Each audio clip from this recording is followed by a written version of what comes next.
불심정원을 찾아주신 모든 분들께 만복이 깃드시기를 기원합니다.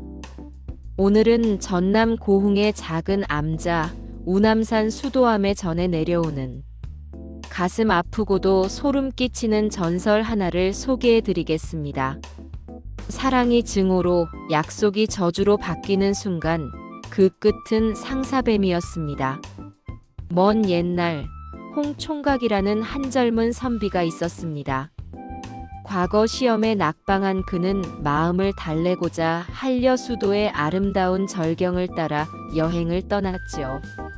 경치가 이렇게 좋은데 낙방쯤이야 뭐.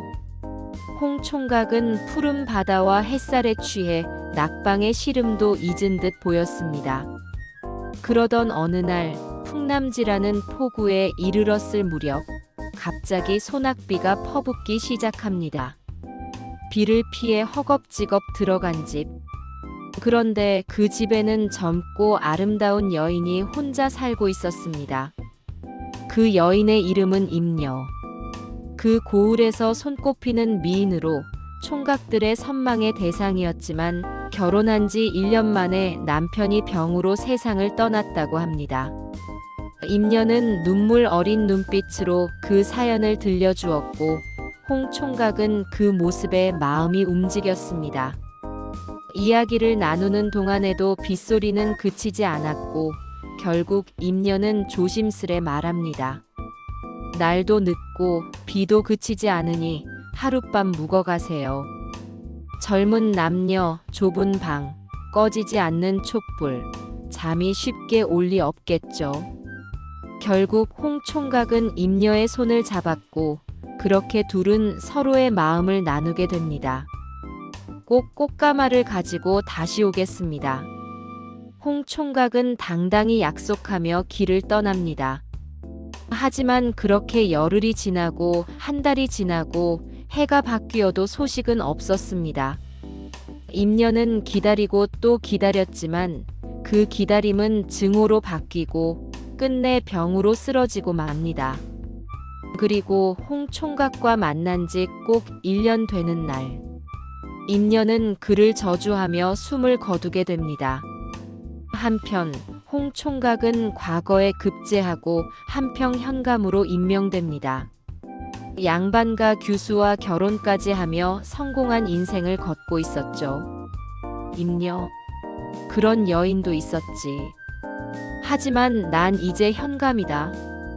그는 임녀와의 약속을 까맣게 잊고 그저 책을 읽고 술을 마시며 부귀영화를 누렸습니다. 그러던 어느 날 밤 술에 잔뜩 취한 현감은 자리에서 골아떨어졌고 그 순간 커다란 구렁이 한 마리가 방 안으로 기어들어와 그의 몸을 칭칭 감았습니다. 으악! 누가 나를 좀 살려라. 하인들이 달려와 방문을 열려 했지만 문은 꿈쩍도 하지 않았습니다. 심지어 하인들까지 몸이 굳어 쥐가 내려 아무것도 할 수 없게 되었습니다.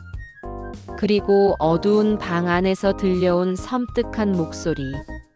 나는 당신이 저버린 그날의 임녀입니다. 맹세를 어기면 구렁이가 되어 복수하겠노라 말했었지요.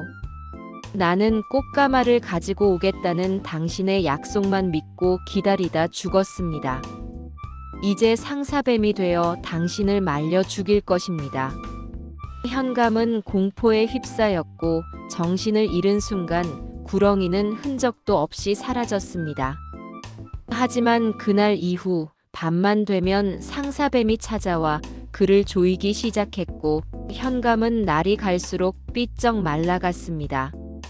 무당을 불러 구슬하고 약도 써봤지만 모두 소용이 없었지요.